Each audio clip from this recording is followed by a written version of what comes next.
Assalamualaikum dan salam satu Malaysia, edisi Buletin Selatan 30 Januari 2015. Pesawat Malaysia Airlines MAS penerbangan MH370 yang hilang secara rasminya diisytiharkan sebagai kemalangan dan kesemua 239 penumpang dan anak kapal pesawat malang itu dianggap telah terkorban. Ketika membuat pengumuman itu, Kerajaan Malaysia menegaskan bahawa misi mencari pesawat Boeing 777 itu tetap menjadi keutamaan dan akan meneruskan usaha untuk merungkai tragedi malang itu dengan kerjasama kerajaan China dan Australia.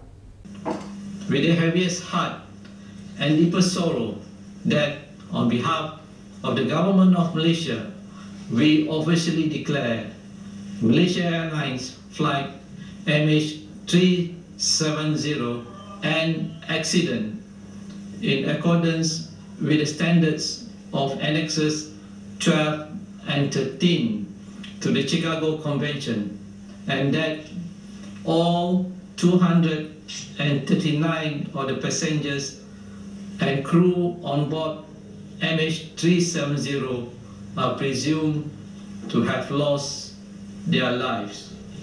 Ketua Pengarah Jabatan Penerbangan Awam DCA, Datuk Azharuddin Abdul Rahman berkata demikian ketika membuat pengumuman itu menerusi televisyen yang disiarkan secara langsung menerusi saluran TV1 RTM. Beliau berkata kerajaan Malaysia mengakui bahawa pengisytiharan mengenai kemalangan MH370 itu amatlah sukar bagi keluarga dan orang tersayang.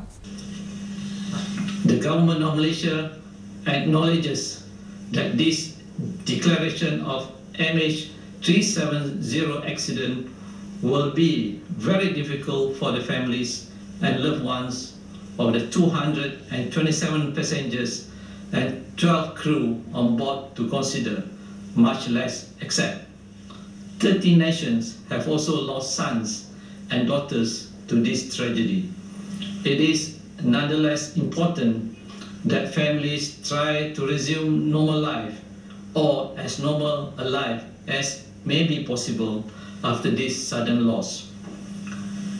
Without in any way intending to diminish the feelings of the families, it is hoped that this declaration will enable the families to obtain the assistance they need, in particular through the compensation process. Pesawat Malaysia Airlines itu hilang pada 8 Mac 2014 ketika dalam penerbangan ke Beijing setelah berlepas dari lapangan terbang antarabangsa Kuala Lumpur di Sepang. Datuk Azharuddin memberitahu negara dan penonton antarabangsa bahawa pengisytiharan MH370 adalah satu kemalangan dibuat mengikut piawaian lampiran 12 dan 13 Konvensyen Penerbangan Awam Antarabangsa. Perdana Menteri Datuk Seri Najib Tun Razak melahirkan rasa simpati beliau bagi keluarga penumpang dan anak kapal pesawat MAS penerbangan MH370 susulan pengumuman kerajaan Malaysia bahawa MH370 adalah satu kemalangan. Walau bagaimanapun, menurut beliau, pencarian bagi pesawat malang itu akan tetap diteruskan. Menerusi catatan terbaru dalam entry Twitternya, beliau menegaskan bahawa Malaysia komited untuk menjejaki pesawat itu dengan kerjasama kerajaan China dan Australia. Sementara itu, Menteri Pengangkutan Datuk Seri Leo Tiong Lai turut melahirkan rasa simpati terhadap nahas tersebut. Menerusi entry Twitter barunya, beliau berkata harapan dan doanya akan sentiasa bersama anggota keluarga mangsa nahas pesawat MH370. Aliran ekonomi negara yang tidak menentu akibat kejatuhan harga minyak mentah dan nilai ringgit yang lemah adalah hanya bersifat sementara dan pelaburan di Johor masih menunjukkan peningkatan yang baik. Menurut Pengurus Besar Pusat Pelaburan Negeri Johor JSIC Muhammad Syukri Muhammad Masbah, pelaburan di negeri ini dijangka mencapai prestasi yang baik, khususnya pelaburan langsung domestik melalui projek minyak dan gas di Pengerang.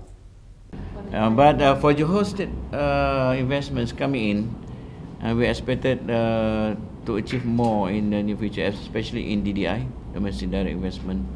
What kind of investment? Rapid, especially in petrochemicals and downstream industries in Pengerang. And definitely support from the federal government and support from Johor government itself.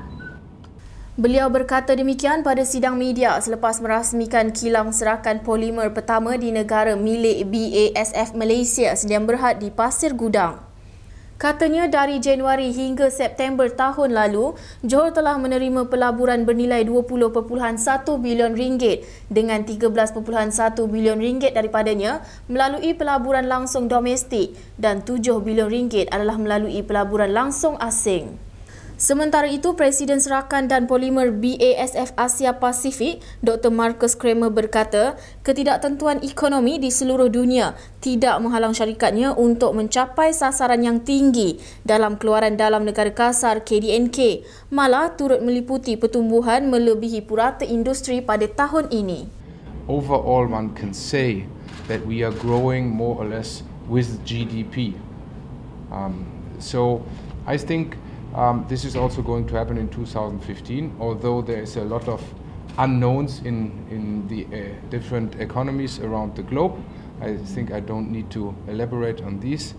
Our target as a company is that we are growing not only above GDP, but we do want to grow above the industry average. In other words, we want to grow faster than others. And I think we are on a good path, and we are going to continue this path in 2015. BASF merupakan peneraju syarikat kimia terkemuka dunia yang telah berkecimpung selama 150 tahun bagi menghasilkan produk-produk merangkumi bahan kimia, plastik, produk prestasi, produk pertanian serta minyak dan gas. Pada tahun 2013, BASF memperoleh jumlah jualan sebanyak 74 bilion euro. Dalam pada itu, pengarah urusan BASF Malaysia, Daniel Loh berkata, pembukaan kilang sirakan polimer di Pasir Gudang mampu memenuhi peningkatan permintaan di pasaran ASEAN dan Asia Pasifik. Selain itu, kedudukannya juga strategik berdekatan dengan loji bahan mentah yang dihasilkan di kompleks monomer akrilik di BASF Petronas Chemicals di Gebeng, Kuantan yang merupakan salah satunya tapak kimia bersepadu di ASEAN. The opening of our latest plant in Pasir Gudang is indeed a great start for this special year for us. And our great honour to welcome the first polymer dispersions plant in BASF Malaysia and all of you today. Our main objective are to ensure that we continue to meet our growing customer demands, especially in ASEAN, and to provide more flexible and reliable supply and reliability to the fast-changing market situation in Asia Pacific.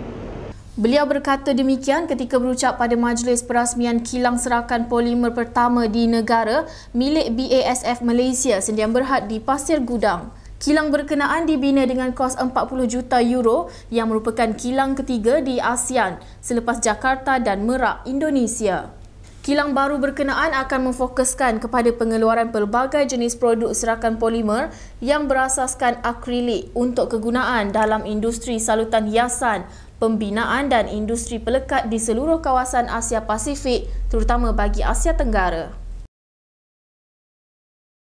10,000 orang sukarelawan polis diperlukan setiap tahun bermula dari tahun 2014 sehingga 2017 untuk berkhidmat kepada masyarakat. Menurut Pengarah Jabatan Pencegahan Jenayah dan Keselamatan Komuniti, Datuk Akril Sani Abdullah Sani, pengambilan polis sukarelawan akan diperluaskan dan anggota polis sukarelawan yang terlatih mempunyai bidang kuasa sama seperti anggota polis biasa.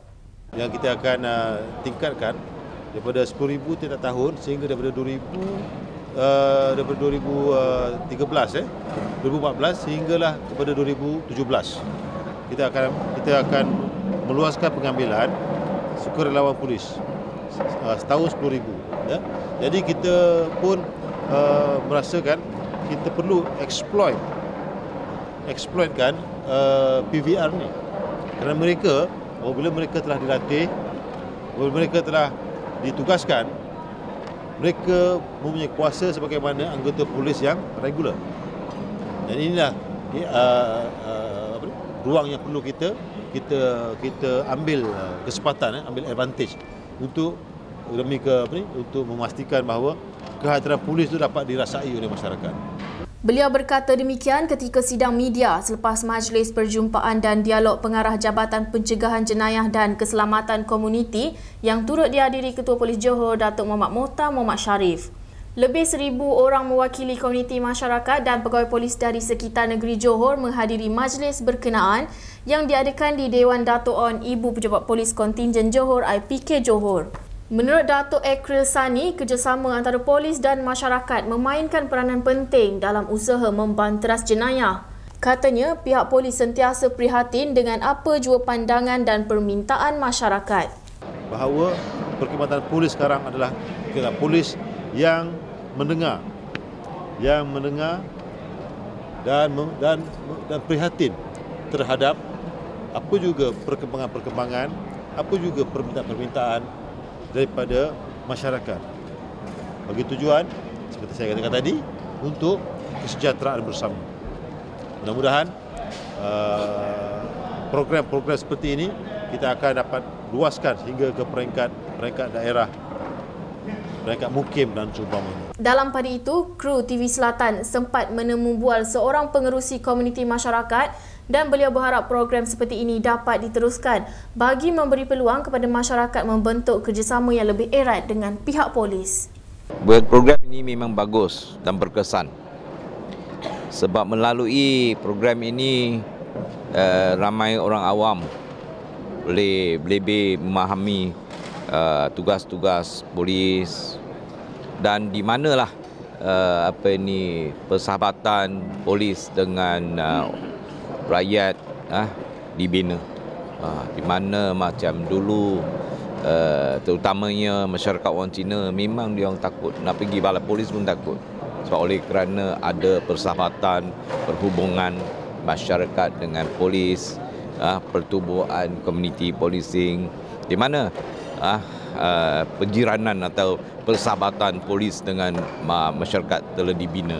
So dengan itu pun masyarakat lebih berselesa lah untuk menyalu maklumat pada pihak polis dan dengan ini kita dapatlah jenayah di Johor terkawal. Ini aja. Seterusnya ke laporan sukan bersama Nashita Amri dalam Arena Selatan.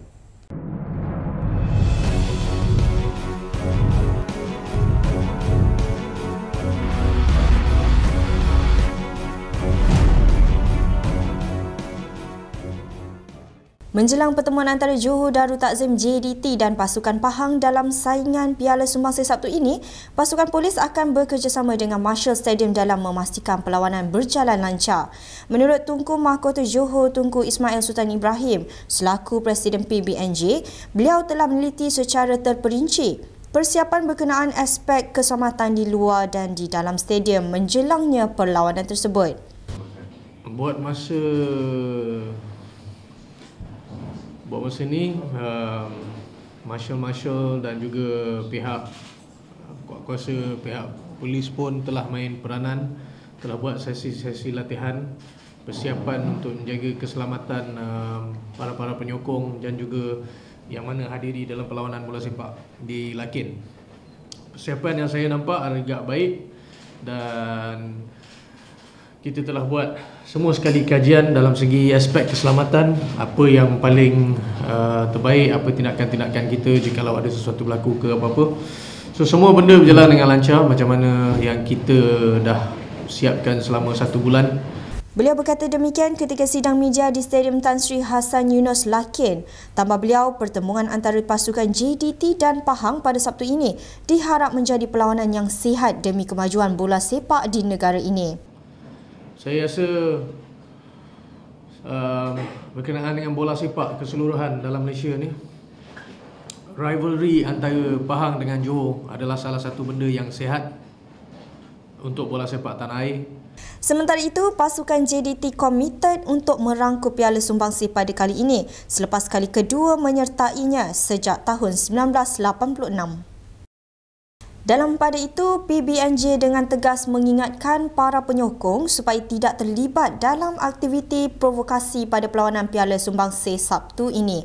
Tunku Ismail berkata beliau mahukan semua penyokong dapat memberikan kerjasama serta mempamerkan disiplin yang baik ketika menyaksikan perlawanan di stadium nanti demi menjaga nama baik bola sepak Johor. Nasihat saya kepada penyokong Johor adalah untuk jaga tingkah laku, tata tertib. Saya nak 2015 ni untuk jadi tahun yang baik untuk negeri Johor. Tak kisah dalam segi pembangunan program kita ke, kita punya persembahan, pasukan kita punya persembahan, kita punya performance dan juga penyokong-penyokong. Sementara itu, menurut Ketua Balai Polis Bandar Seri Alam Superintendent Abdul Samad Saleh, pasukan polis Johor akan menghantar lebih 1,000 orang anggotanya, gabungan dari balai setiap daerah bagi mengawasi perlawanan di Stadium Lakin hujung minggu ini. Jadi kita akan gunakan semua anggota bukan saja daripada daerah negeri Johor, dan kita juga dapat bantuan daripada daerah-daerah lain untuk membantu kita dalam menjaga keselamatan sepanjang pertandingan yang akan diadakan. Jumlah kita bergantung pada kebiasaan kita akan mencecah dalam lebih kurang 1,000 orang. Beliau berkata demikian ketika hadir bersama pada sidang media Tunku Mahkota Johor di Stadium Tan Sri Hassan Yunus Lakin. PBNJ turut akan menempatkan lebih 300 orang marshal bagi membantu pihak polis menjaga ketenteraman semasa perlawanan di Stadium Lakin nanti.